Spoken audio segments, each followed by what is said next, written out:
All righty, well, we can go ahead and kick this off, and a few more will probably trickle in as we go. So thank you so much for joining us for this week's webinar, From Config to Code, Automating NetScaler with nsconf2iac.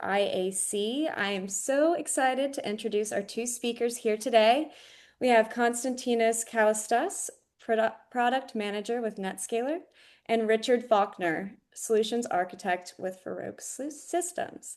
I'm going to go ahead and pass it off to Richard to introduce Ferroque and get us started on our agenda. Thank you. Glad that everybody was able to join us, and we're looking forward to having a good time and showing you some really interesting technology today.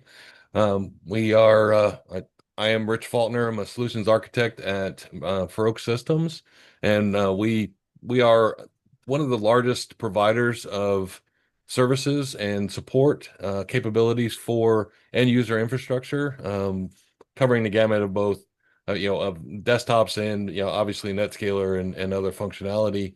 We were a large provider for Citrix. In fact, we're a Citrix preferred services partner, and we provided quite a bit of what they call bench labor or bench work for Citrix consulting services.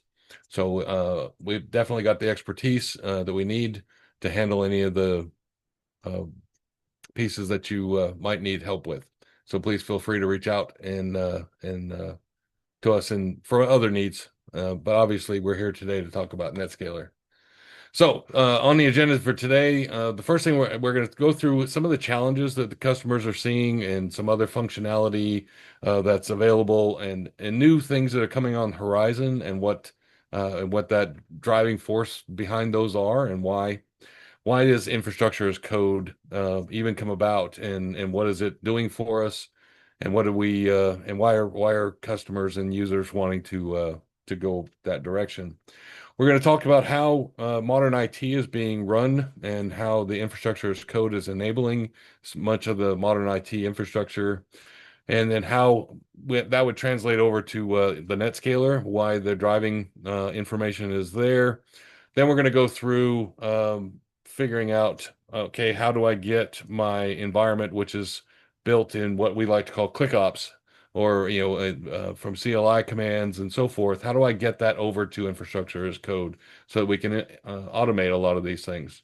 Once we get through discussing all of that, Konstantinos is going to be showing us all that information. When we get through there, I'm going to do a demo, and I'm going to show you guys how easy it is to convert your existing configurations over to an infrastructure as code configuration, how you can make modifications, and also show you some of the advantages of being able to use your infrastructure as code, so that you can maybe want to use it in the future. Okay. Konstantinos, why don't you take it away for us? Thanks, Richard. First of all, let me start by saying that it's really great to be back with you here today. I mean, as you already said, we have done multiple webinars together, so it's always great to see you again, to deliver this type of content along with you. So, as you said, at NetScaler, we are heavily investing on anything that has to do with modernization. One thing that we are going to talk about today has to do with how you can easily move to modern practices, how you can easily adopt DevOps practices or apply platform engineering practices using NetScaler. But before that, I would like to explain why we are focusing on that and what we have seen out there in the market. So what you can see here are some of the customer challenges that we are frequently getting. So as you know, NetScaler is a networking product that it is pretty critical for providing access to applications, which means that you need to have a reliable infrastructure, you need to have great performance, great security, you need to be able to do all of these things. But moving forward and with the new, let's say, agile practices that are being followed, this means several things. This means that you need to be scalable. We need to give a way to our customers to be able to easily scale, to easily manage a large number of fleet of NetScalers. In addition to that, everyone is focusing on adopting agile practices, which means that you need to create a way to manage your infrastructure in a reusable manner, in a modular manner, and frequently and easily deploy new configurations that can be used again in the future. In addition to that, you need to be consistent, which means that most of our customers are looking for ways to standardize the way that they are working. They need to find a way to properly configure NetScaler in a secure manner, in a way that they will provide consistency, but also they will have maximum resource utilization, which means that they need to configure NetScaler in a sense that they are going to reduce the cost and improve also performance. I already mentioned consistency and standardization, and this is a big aspect when it comes to reducing errors. So most of our customers are trying to find ways to automate the way they are configuring NetScalers to reduce also the human error, because we all know how this market is working. We all know how many things you need to do when you are working on IT. So having a way to automate your configuration also is a way to secure the things that you are doing. And this is where I'm going to talk about security. So standardization gives you a way to improve your security posture, to comply with internal policies, with compliance requirements, so that when audits come, you should also comply with all of the requirements of the audits. But what does this really mean in practice?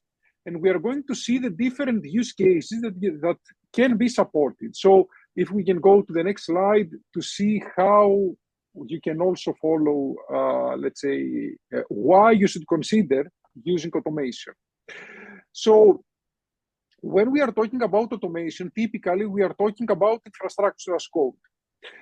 The reason that this is important is because the most typical use cases that you are going to encounter when you're working with IT have to do with, first of all, providing a self-service infrastructure portal, which basically means that you have at some point to move from the traditional ticketing systems to a way so that you can automate the whole process, to give a way to either internal or external stakeholders to be able to request, let's say, infrastructure resources through a catalog. In addition to that, we are seeing ways where you can automate configurations, either through platform engineering, meaning a self-service portal, or by integrating with existing CI/CD pipelines. It is pretty common for software engineers to develop, let's say, DevOps pipelines or CI/CD pipelines by using tools like Jenkins, Azure DevOps, these type of things. So infrastructure should not be left out from these, let's say, from these practices. So this is where, by using infrastructure as code, you can also test your infrastructure. You can have also development environments, production environments, QA, staging, all of these things, similarly to how you develop software. And the other benefit with infrastructure as code is that you can also have a centralized control via code, which basically means that in the same way that you can have a Git repository where you are storing your application code, you can also store there your infrastructure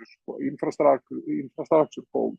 So you can also track the changes that are happening. You can also have different, let's say, branches on GitHub for testing, for QA. Many people can also collaborate on the existing configuration. You can do several things like that. The last two things that I'm going to mention have to do with how you can use infrastructure as code to either scale to meet demand or to maintain multiple environments. It is pretty common for most organizations to use a hybrid and multi-cloud environments. This is where infrastructure as code shines. The reason for that is because, especially when it comes to NetScaler, whether you write an infrastructure as code template for a NetScaler that is to be deployed on any public cloud or on any hypervisor or on Linux or let's say to configure a hardware appliance, the same infrastructure as code template can apply to any of these NetScaler instances. So you are writing the code once and you can easily migrate the same code to any environment of your choice. But how we are doing that? So let me talk to you a little more about what are the integrations that we are offering. So we have two main technical partnerships, one with Red Hat and one with HashiCorp. So as part of these technical partnerships, we are offering a certified Ansible collection. And as part of the HashiCorp partnership, we are offering a certified Terraform provider. As a matter of fact, when it comes to the Terraform provider, back in 2021, we were also announced as the integration partner of the year, which means that back then our integration was a full-fledged integration, and how can I say, it was covering most of the things that you can configure with NetScaler. Having said that, let me explain how you can access these integrations and what are the things that you can do. Yes, please go on, Richard. I think we're going to go to an audience poll here. So, yes. Absolutely. So the question is, what automation platforms are you using? And so we're just kind of reaching out to see of the people who are attending what kind of different platforms are you using, that kind of information. We didn't give you a fill in the blank. So if there are other ones, go ahead and choose those. But we did want to see what was going on, and in the automation theme, one of the best comments I heard that I've definitely taken to heart is, if I'm not automating my job, somebody else is. So I would rather be the one who was doing the automating, right? Yes, absolutely. All right, they're I'm rolling. looking forward to see what will be the best, the top choice here. Yeah, it'd be interesting to see. Well, and the other one was, it used to be, one was Red Hat, one wasn't, but of course IBM bought Terraform or That's HashiCorp, correct. right? So now IBM owns both of them. So yeah, speaking of those two, Terraform is taking the lead between that and Ansible, but it looks like the majority are not using any. okay. All right. I hope that during the presentation we are going to convince some people to start using this. Yeah, definitely. I had actually done a session back when we had the back in like 2021, I think it was, on how I learned to love CLI, and you can too, and that kind of thing here as well. It's so much easier to manage and maintain your NetScalers with the automation. So Absolutely. Richard, as a matter of fact, many of our customers that are showing interest in the automation toolkit are also customers that didn't have any prior experience with coding. And moving forward, when they started testing the integrations, they saw that it is pretty easy to onboard on that and learn how to write infrastructure as code. yeah, well, I can tell you, I was definitely, I'm not a coder. You've seen me. You've had to explain plenty of things for me. So yeah, and coming into learning Terraform and Ansible, it's been pretty simple. I thought it's gone pretty well. So let's see now how you can get access to these integrations. So moving forward, you will hear me talking about the NetScaler Automation Toolkit many times. NetScaler Automation Toolkit is just the suite of all of these different integrations. So the integrations with Terraform, with Ansible, and all of these things.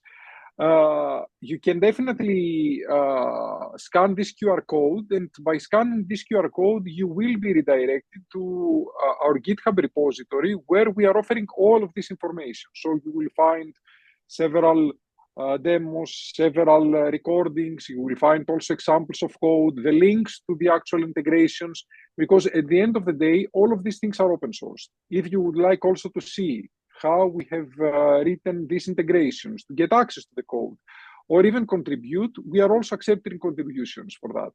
So, but with that, let me explain what we are going to cover today and how you can easily onboard to that. First of all, these are the two different integrations. So you can see on the left side of the screen how you can get access to the Citrix ADC, to the NetScaler Ansible collection. What you can see here is that the Ansible collection is available on the Automation Hub. In addition to that, if you don't have access to the Automation Hub, meaning the Ansible Automation platform, you can also use our Ansible collection through the Ansible Galaxy. So we have tested this also. We support both Ansible Galaxy, the Automation Hub, the Ansible Automation platform. We also support Ansible Tower, Ansible Core, and AWS, which is the open source version of the Ansible Automation platform. So there are multiple flavors and all are supported. On the second screen, you can see also how you can access the Terraform provider. So it is available on the Terraform registry. The code is available on GitHub, and you can use it either with Terraform or with ACP Terraform, which is basically the Terraform cloud. It is just that it has been renamed. Now, having said that, although you can easily access these, and there are plenty of examples and a really good documentation of how to use that, the most common request that we got from our customers was to give them an easy path to start working with infrastructure as code, because although this is an easy thing, it's not a difficult thing to work with infrastructure as code. It requires a learning curve. You need to read through Terraform, read through Ansible to understand how these frameworks work, what are the best practices to be followed, all of these things. For this reason, we wanted to give you an easy way to get started. So what we are saying today is that a few months ago, we have released a new utility.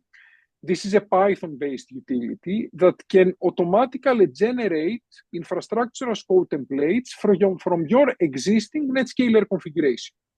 So basically, this utility is going to take all of your configurations from let's say, a NetScaler instance. It will parse this configuration and it will translate this either to Terraform or to Ansible based on what is your choice. And this is going to use the Terraform provider and the Ansible collection that I talked to you about previously.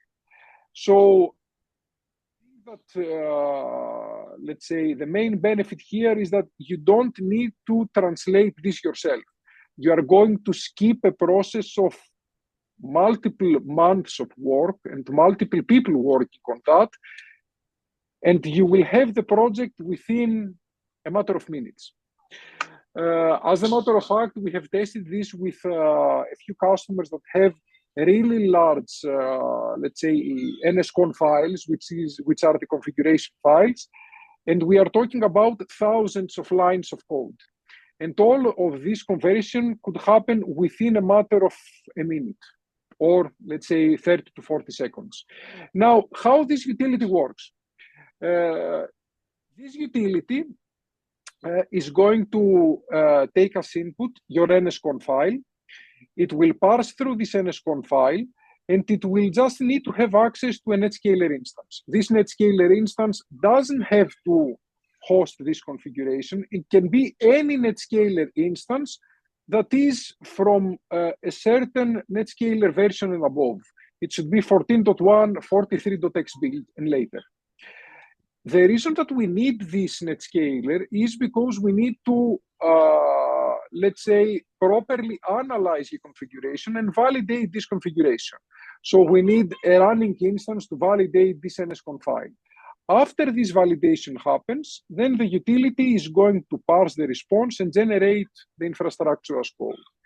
Again, this will take only let's say, less than a minute, and then you will have either your first Terraform project or your first Ansible collection, Ansible play. From there, you can start your DevOps or your platform engineering journey. If you would like to get access to this utility, I will just ask you to send an email to the email that you can see on the bottom of the slide and request access for the nsconf2 infrastructure as code utility.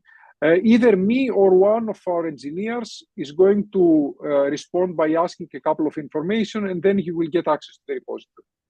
So with that, I would like to ask Richard to start with his demo and see this in action, how this works. All right. So before we get into the demo, I did want to talk about a couple things. The first one I'm going to ask is that is at cloud.com, and I know recently you guys have switched everything over to at citrix.com. Is that email address going to be carried over as well over to the at citrix.com, or is it going to stay here? We are going to change this, but at the moment, every email is being forwarded to our email alias, so you don't need to worry about that. I mean, we are receiving the emails and we are promptly responding within the same day. Okay. And then does this tool cooperate with the NetScaler console? As a matter of fact, this is a really good question. We have many customers that are using console, and for that reason, we provided a way to use the ADM as a proxy, which basically means that if you would like to convert, let's say, the configuration of an instance that is being managed through console, you don't need to specify the IP of this specific instance. You just need to specify the console IP. You will need to add some additional attributes, and then all the calls from this utility are going to be forwarded to the specific instance. Hence, all of the conversion is going to happen using the console API, using the console IP. All right. Could you walk us through what are the key features and capabilities that are currently supported on this? Are there certain features that aren't available, or? As a matter of fact, what I typically explain to our customers is that there isn't any real limitation from a utility perspective. So whatever is available in the Terraform provider and the Ansible collection is also supported through the utility. The only thing that the utility does is to parse the nsconf file and convert this to the equivalent Terraform resource or Ansible module. So as soon as the Terraform provider supports the configuration or the Ansible collection has the specific Ansible module, you should be good to go. In terms of coverage, I would say that both the Ansible collection and the Terraform provider have more than 95% of feature parity. So the Ansible collection is has a little higher, how can I say, support. We are talking about, I think it is 99% of coverage today. Only 2 resources, I think, are not being supported. 2 resources out of hundreds of resources are not supported. For the Terraform provider, I will need to check, but it will be more than 95% of coverage. Okay. All right. So let's move on to the demo. Let me see if we got here. And of course, my desktop disconnected. That's okay. While Richard's pulling that up, I want to encourage any of our participants to submit any questions they have down at the bottom. We would love to hear from you as well. And so while I'm getting that log back in, what if I don't have any experience with Terraform or Ansible, but I've always wanted to get in there? What kind of learning curve am I looking at for this? From a utility point of view, this is pretty straightforward. As soon as you have Python installed on your system, you have a NetScaler instance running, and you are more or less familiar with executing, let's say, 1 or 2 commands with Python, you should be good to go. The utility is going to do all of the things for you. It is going to fully convert the configuration. It will also add all of the information to pull the Terraform provider or the binaries for the Ansible collection. Everything will be done within a matter of seconds.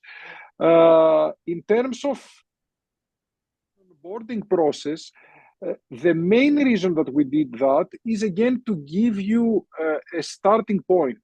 So as soon as you have this project, you're familiar with NetScaler, it would be pretty straightforward for you to understand what this project does, because the Terraform resources or the Ansible modules will have the exact same names as the Nitro API. So if you have ever used Nitro or CLI, it would be the same, just with an additional prefix, something like Citrix ADC underscore, for example, for Terraform, or something in this line. So as soon as you are familiar with NetScaler, you should be good to go. Okay. Well, as you can see, we were able to take full advantage of Citrix's reconnection capability and pick right up where we left off. Nothing like a little self-helping advertisement going on here. So what I've got set up for you here today on this demo is I've got a set of NetScalers that are hosting a web backend, and on that web backend we have two different servers. You can see by web 1 and web 2, I've got different colors for backgrounds just so you can see that we're changing between the two. Those are being load balanced by the NetScalers. That configuration is currently in this data center. So if I go to my traffic management, my load balancing, you can see I've got the one virtual server, I've got a service group that's collecting these two servers, and I'm using this monitor right here that actually looks for some enhanced content validation on there. If I go to my second NetScaler, this is simulating a different data center, even though it's on the same subnet. It's simulating like it was in a different data center. Obviously, it would just be a different IP address if I needed to change anything. But you can see that on this instance, there are no virtual servers, there's no service groups, no servers, and on the monitors, we don't have any extras. Okay, so I suppose we are going to do a migration from one to the other. Right. So what we're going to do is we're going to simulate that I'm now going to take my config and I want to say I'm going to add it into another data center. Right. So let's say I'm now going to have a backup data center and so forth. Right. But I want to do this with infrastructure as code. I don't want to go through all that stuff. And obviously there's a lot of information that's already in the NetScalers that as Konstantinos mentioned before, would take a lot of work to get it migrated over to if you had to hand input every bit of that information into Terraform. So let's take a look at what it would look like. This section down here, this is actually the infrastructure or the nsconf2iac file. All right. So you got the series of Python scripts. You can see each of those runs the different sections and the parts that we need to. Okay. And I'm going to go ahead and run through a command here on my terminal. We'll let that command run through. And what I'm doing is I'm telling it I want to run this script. I'm going to create a Terraform config file. So the type is Terraform. And this one is actually just going out and connecting directly to the REST API on those NetScalers that you saw to generate this config file for the Terraform. So now that is completed, when I come back over here, now you can see I have a config.terraform, and you can see there's a whole lot of code on here. And you saw when we went and looked at the config, there really wasn't that much in there on that config. A lot of this stuff is what's in there by default, and you don't necessarily need to carry those over to your config on the other side. So what we're going to do is we're going to come through and create a new Terraform file with some sections that we need from here. And I know that the first thing we'll have to do is I've got to have my two web servers. So I'm going to grab those two here. Let's do a quick copy and paste into the main. Okay.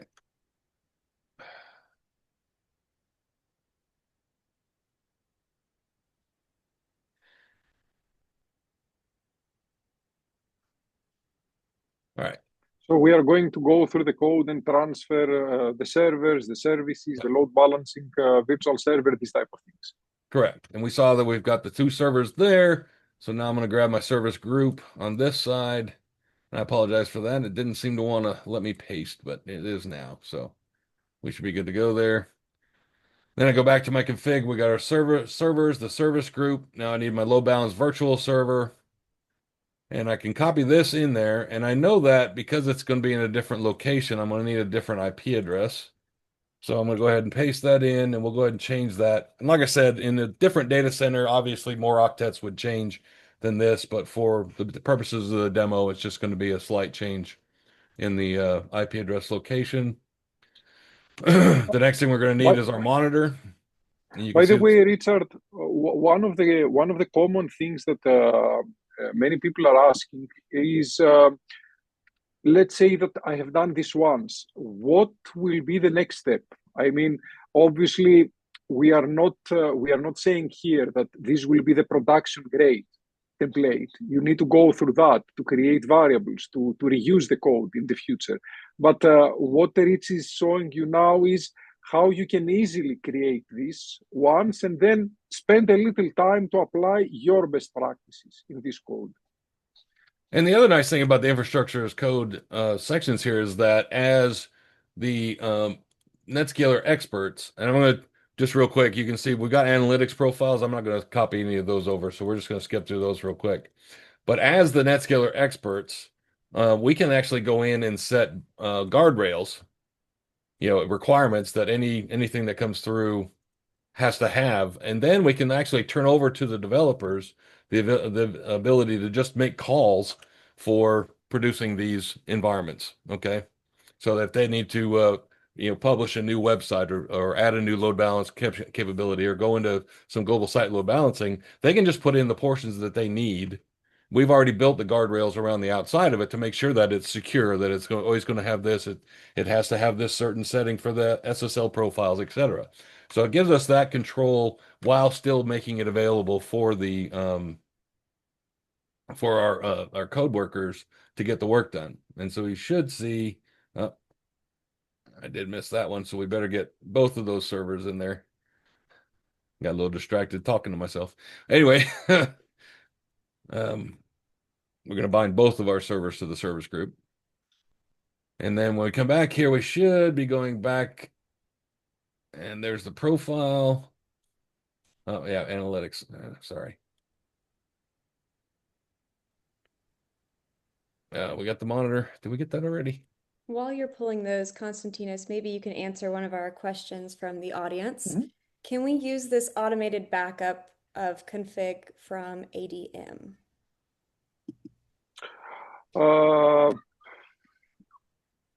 Using this utility with ADM directly is not supported as of now because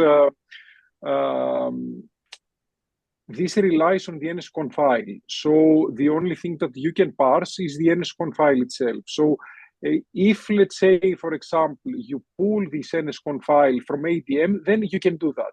This is what I was explaining previously when I said that ADM as a proxy is supported.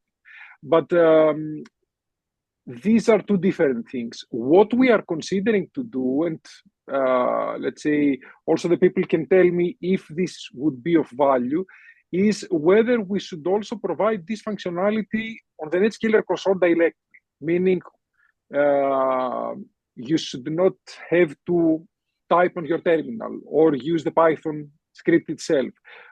Whether it would make sense for you to use this utility through the ADM directly and without the need of downloading the utility. Okay, thank you. We have another one. Can we migrate encrypted passwords from one NetScaler to another, like LDAP, bind account password, radius, secrets, etc.? You can do something like that, but the challenge here is that when it comes to files that are being stored on the file system, the utility is not going to, let's say, do this work for you. I mean, we have seen many times customers that are using references to existing files on the file system, and this is something that the utility cannot do as of now. The utility is only going to convert the code to Terraform resources. It is not going to, let's say, copy files or do this type of things.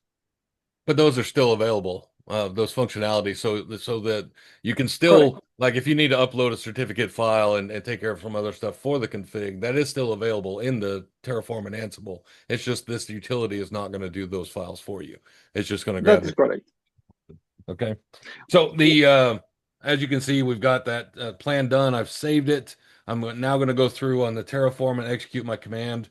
The demo TF vars, what that does for you is that is my config that tells it what the IP address is, what username, password, etc. that I use to log into the new environment. So I can take care of that.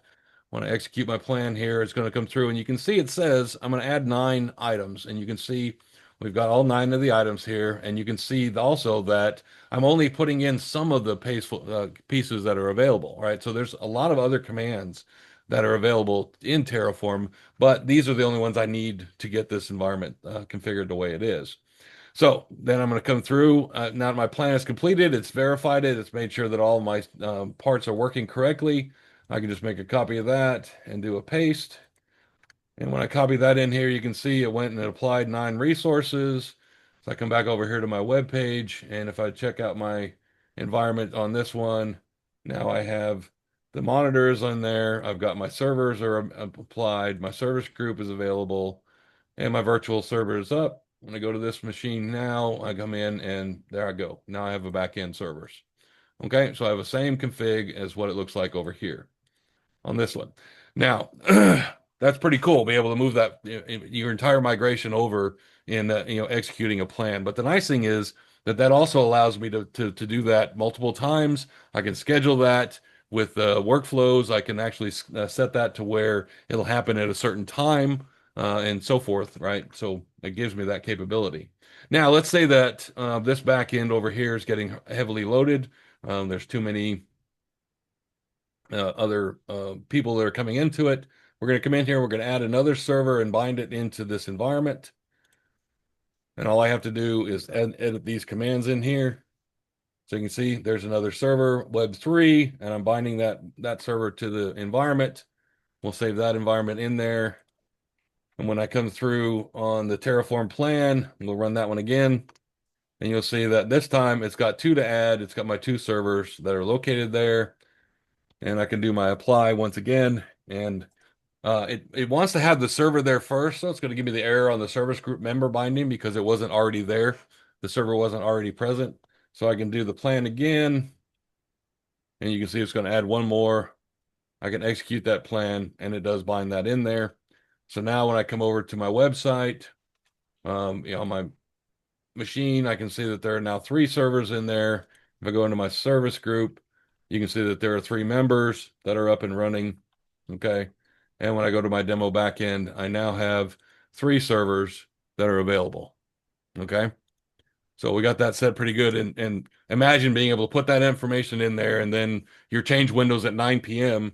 You're at home watching TV with the wife, and the CI/CD workflow happens, and this is put in.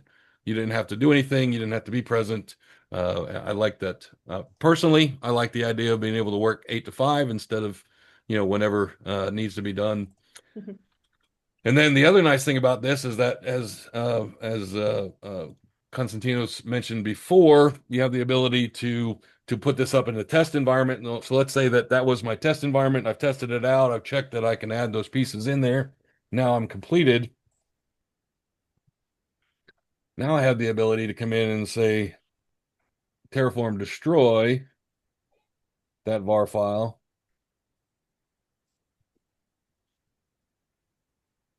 Okay. And it's going to come through. I'm sorry. I got to type var file correctly, not ver file. Okay, so it's going to come through and it's going to say, hey, I'm going to destroy 11 items on here. I can go ahead and type yes, and just that quickly, you'll see that my environment is now not available. I can go to my NetScaler. My service group is gone. My virtual server is gone. My server is gone. Okay, so just that quickly. And then, of course, with the tool, the nice thing about with the tool, we do have the ability. I showed you here, this is the Terraform. If I wanted to do that as an Ansible environment, so you can see what an Ansible config file would look like, we'll run that same command over here. Oh, well, that's not going to work. I always forget. Got to change directories. Now we'll enter that command and it should work fine. So it's going to go out, and now what it's doing is it's actually creating, instead of a Terraform file, it's creating an Ansible playbook that we can use, and it'll pull it in the YAML format instead of the Terraform format. When I come in here and look, I now have a config.yaml, and you can see that that is very much in an Ansible format. Okay. Any more questions on the demo before we move on? We do. Are there any recommendations on how or where to save the Terraform state file? Let me take this one. So, as a matter of fact, I did a webinar last year at some point to cover different security best practices, and one of those best practices was how to store the state file and in which format. So, typically, it comes down to how many people are going to use this state file, and let's say whether it would be a team of people working on that, whether it would be a single person. In most occasions, there will be a team working on something like this. So to be able to do something like that, you need to have a remote backend. You can't really store a state file locally. But one additional thing has to do with how you're going to store that. It is not only where, but it has to do also with encryption. Typically, the best way is to store this in a remote backend and also have the state file encrypted. There are several ways to achieve something like that. You can use a vault, let's say, for example, to store the state file. You can also encrypt this. I mean, what I would suggest is after the call, I know that Richard is going to also share some more information, some more resources. I will share with Richard also some additional things so that you can get access how to do that. Okay. Absolutely. Thank you. And then one last question is, in the demo, the second NetScaler is already built. Can this also build in this? Oh my gosh, I can't read. Sorry. The second NetScaler is already built. Can this also build the second NetScaler from scratch? So I'll take that one.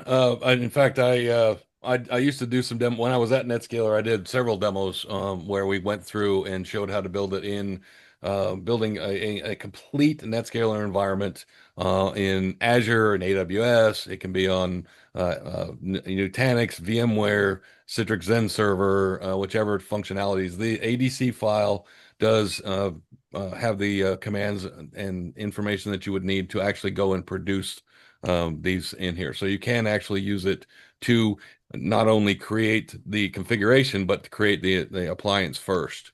Once the appliance is created, then come in and do the creation. And I've got a a script out that creates two load balance NetScalers in Azure with the Azure load balancer in the front end, with resources in the back end, and a jump box to get in and manage them everything. And it takes about 15 minutes to create the entire environment from scratch. So Thank you so if you want to see also how to do that, in the first slide where I told you to scan this QR code. If you scan this QR code, there are examples of how to do that in this GitHub Yep. repository. So there are examples with scripts to deploy NetScaler in any public cloud, or you can use the Terraform provider for SDX if you are using SDX to deploy a NetScaler instance there.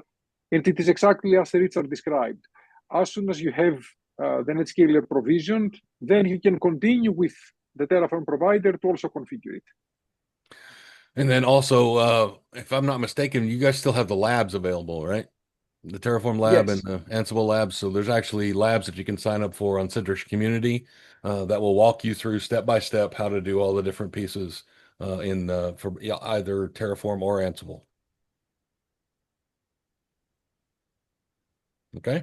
Alrighty, well, thank you. I think we can go ahead and switch back to perfect. Okay. And so I hope you guys have enjoyed what you got to see today. We definitely want we'll answer any more questions that you have and so forth. I did write up a blog that walks through step by step how to do the different functions and some of the commands that you're going to go, what some of the different settings are that you can do with the commands and everything. It went live this morning, so you can go look at ferroquesystems.com. And under resources, we've got a whole section just on NetScaler of different resources that you can utilize for other functionality. And then if you would like some assistance in working through all these different pieces, you can reach out to us at hello@ferroquesystems.com and we can schedule a call to work with you. I see another question has come in. Is that they use a content switching virtual server for SSL offload of hundreds of web applications. They can't use ADM config job for this repeated tasks since ADM can bind CS policy without priority. Can we use the IAC to get the Yes, last yes. bound policy priority in increment by 5 or 10?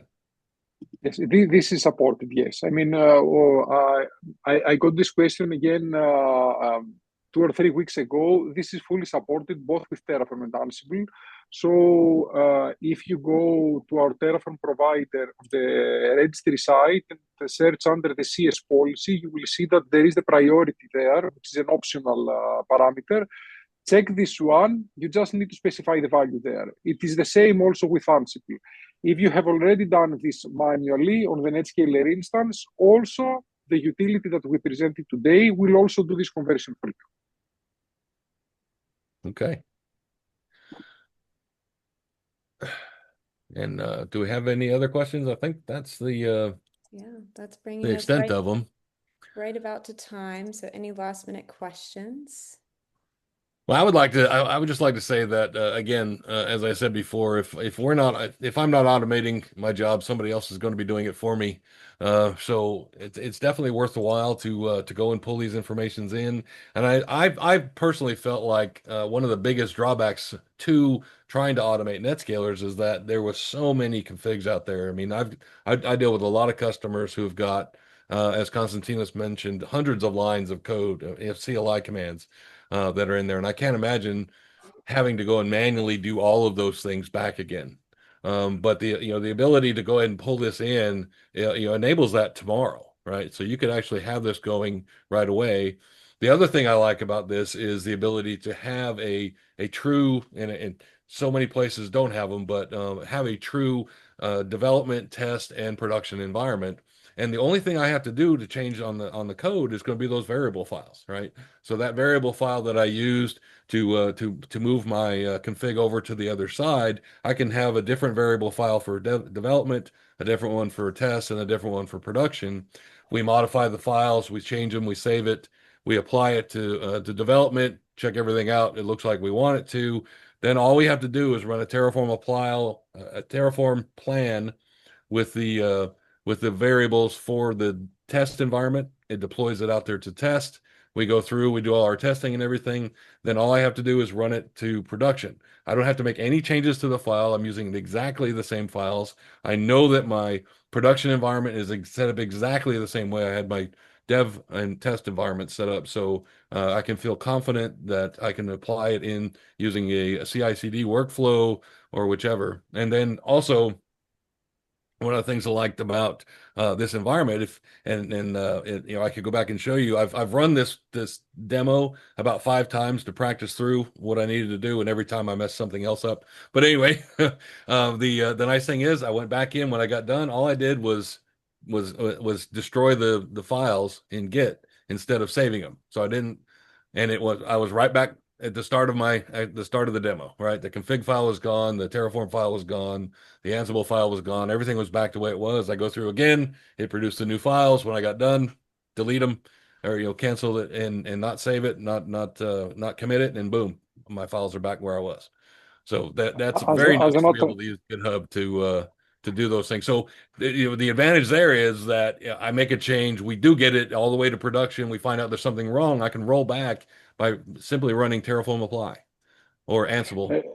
Richard, as a matter of fact, what you are explaining fully aligns also with the new license that we have for NetScaler. So basically, the fact that you can deploy whenever you need a new NetScaler instance, apply the configuration, test it, use it for how much time you need to do all of your testing, it really follows also the new license scheme. So you don't need to worry about whether you have additional license, you need to deploy a new instance, how much time it's going to be used.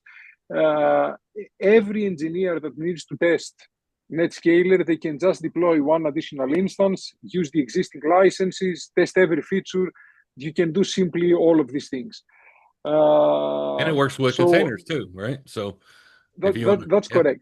Run the CPX up, you can get that going if you want to, all the different features.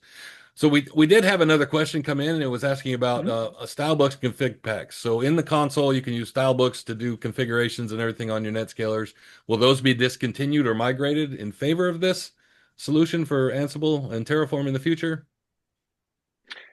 We are still maintaining Stylebooks, but what we are seeing is that more and more customers are moving to infrastructure as code. But Stylebooks are there. I mean, if you already use Stylebooks, you can continue to use Stylebooks. But my response to that is that our customers are moving to infrastructure as code for the reasons that we explained.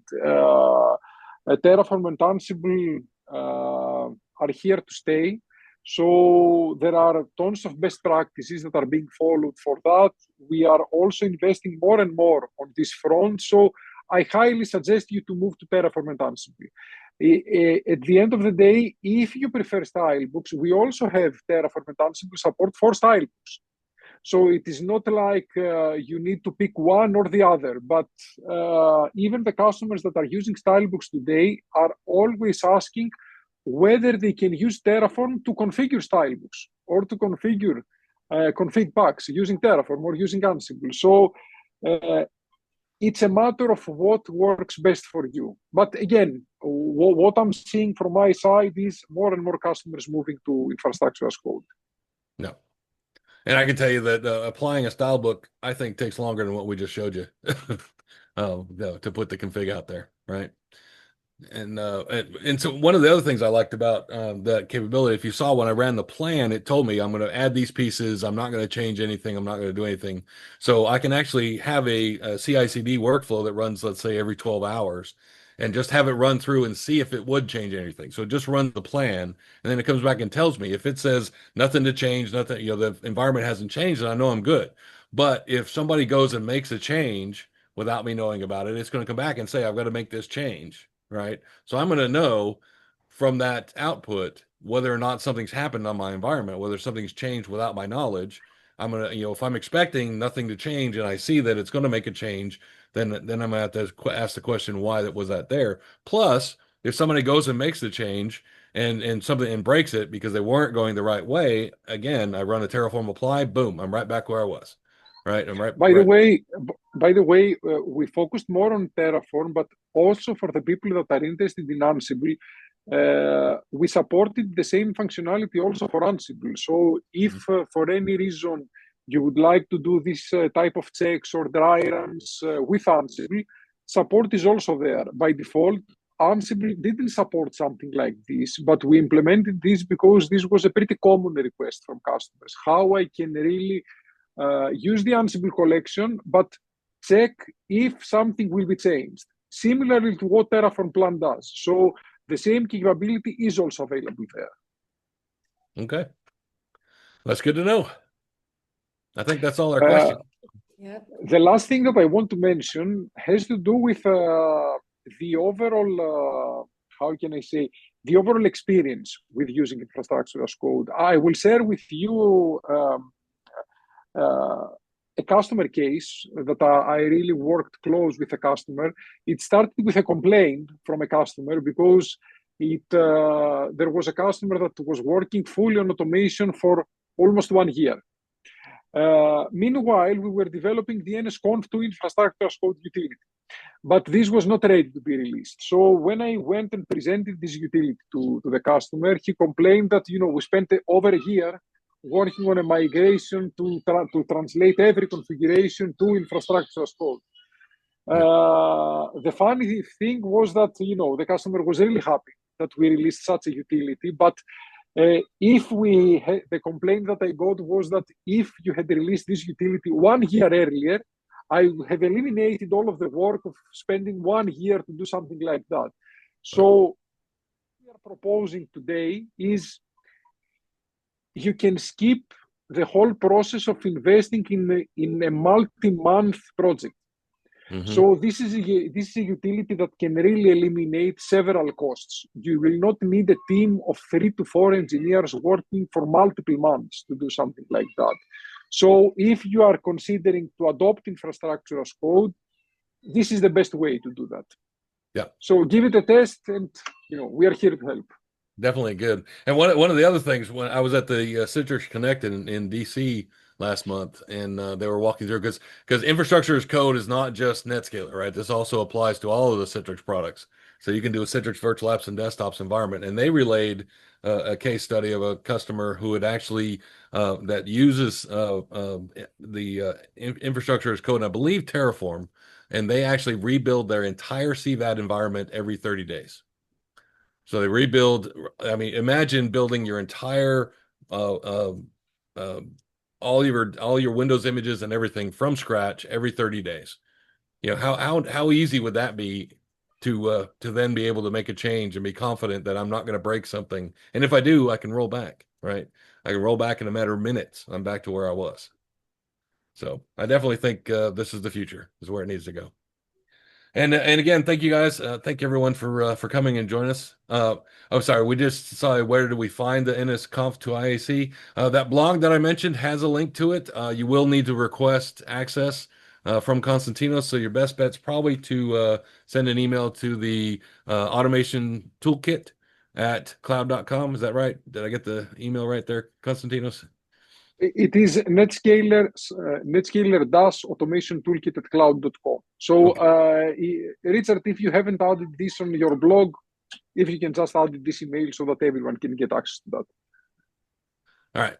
Yeah. Yep. And then I'm seeing about the session being recorded. It is being recorded. As soon as we have it ready to go, it will be published on the Ferroque website and on our YouTube channel as well. Alrighty. Well, thank you all for joining. It was a pleasure hearing from you both, and we are looking forward to the next one. Talk to you guys soon. All right. Thanks a lot, everybody. We'll talk to you later.